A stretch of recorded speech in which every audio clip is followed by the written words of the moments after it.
බොහෝම කාලයකට පෙර චීනයේ ප්‍රඥාවේ බෝධිසත්වයන් වන මංජුශ්‍රීගේ වාසස්ථානයක් වුණු වූතායි කන්දට වන්දනාවේ යන මහලු භික්ෂුවක් ජීවත් වුණා.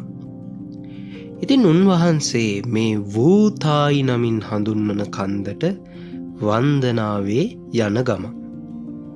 හිතවතුනි, වයසට ගොස් දුර්වල වූ නිසා ඔහු දූවිලි පිරුණු දිගු මාවතේ බොහෝම අපහසුවෙන් තනිවම ගමන් කරමින් මග දිගේ දානයක් සොයමින් සිටියා.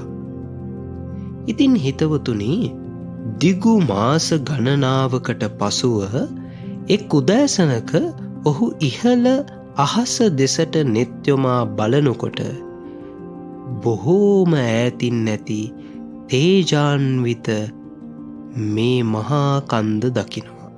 ඔව් හිතවතුනි, මේ කතාවේ ඔබට මුලින් සඳහන් කරපු වූතායි කන්ද ඔහු එකවරම දකිනවා.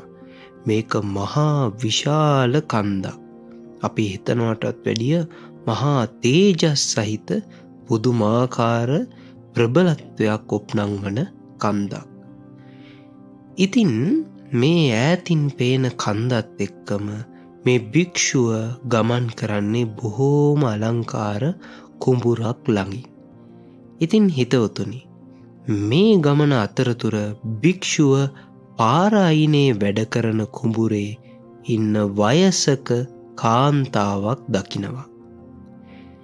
මේ කාන්තාව දැක්කට පස්සේ මේ මහලු භික්ෂුව මේ කාන්තාවගෙන් මෙන්න මෙහෙම ප්‍රශ්නයක් අහනවා. පින්වතිය, කරුණා කරලා මට කියන්න පුළුවන්ද වූතායි කන්දට ළඟාවීමට පෙර මා තව කොපමණ කාලයක් ඉදිරියට යා යුතුද කියා? ඔන්න ඔය වගේ කාරණාවක් මේ භික්ෂුව මේ මහලු කාන්තාවගෙන් අහනවා. අනේ හිතවතුනි, මේ කුඹුරේ වැඩ කරමින් හිටපු මේ මහලු කාන්තාව මේ ගැහැණිය මේ භික්ෂුව දෙස බලා බොහෝම නුරුස්නා ශබ්දයක් පිට කරමින් නැවත තමන් කරමින් හිටපු මේ කුඹුරේ වැඩ කිරීමට පටන් ගත්තා. උත්තරයක් ලැබුණේ නෑනේ. ඉතින් මේ මහලු භික්ෂුව දෙවනි වරටත් තුන්වන වරටත් අර පෙර කී ප්‍රශ්නයම පුනරුච්චාරණය කළා. නැවත නැවත ඇහුවා. නමුත් මේ කාන්තාවගෙන් නම් කිසිම පිළිතුරක් මේ භික්ෂුවට ලැබුණේ නැහැ. ඉතින් ඔහු මෙහෙම කීප සැරයක්ම මේ වූතායි කන්ද දෙසට ගමන් කරන මේ මහලු භික්ෂුව කීප සැරයක්ම මේ කාන්තාවගෙන් මේ ප්‍රශ්නය ඇහුවත් උත්තරයක් නොලැබුණු නිසාම මේ භික්ෂුව හිතුවා මේ කාන්තාව බිහිරිය විය යුතුයයි කියා සිතුවා. සරලවම මේ කාන්තාවට කියන දේ ඇහෙන්නේ නැහැ. ඇය බිහිරි කාන්තාවක් කියලා ඔහු හිතුවා. ඒ නිසාම ඔහු සිතුවා මේ කන්ද දෙසට ගමන් කිරීමට නැවත වතාවක් තීරණය කරමින් අඩියක් තියලා බොහෝම සෙමින් පියවර කිහිපයකින් මේ කන්ද දෙසට යන්නට පටන් ගත්තා.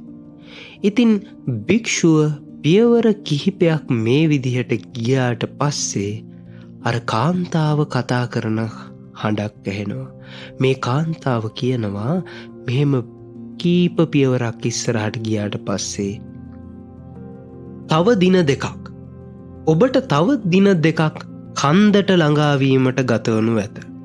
මෙන්න මේ විදිහට අර කාන්තාව මහා හයියෙන් කතා කරලා මේ භික්ෂුවට කිව්වා. මෙහෙම කතා කරපු නිසාම මේ භික්ෂුව තරමක් කෝපයට පත් වෙලා මෙන්න මෙහෙම නෝන්ජලයට වගේ අර කාන්තාවට කියනවා. මම හිතුවේ ඔබතුමිය බිහිරී කියලා. ඇයි ඔබ කලින් මගේ ප්‍රශ්නයට පිළිතුරු නොදුන්නේ කියලා මේ භික්ෂුව ප්‍රශ්න කරනවා. ඉතින් හිතවතුනි, මෙහෙම ආපු ප්‍රශ්නයට මොකක්ද දන්නාද ඇය දුන්න උත්තර? ඔව්, මේ කාන්තාව පිළිතුරක් විදිහට දුන්නා. ඔබ සිටගෙන සිටියදී ඔබ ප්‍රශ්නය ඇසුවා ගුරුතුමනි. මට බැලීමට අවශ්‍ය වුණා ඔබේ ගමන කොයිතරම් වේගවත්ද, ඔබේ ගමන කොයිතරම් අදිෂ්ඨානවත්ද කියලා.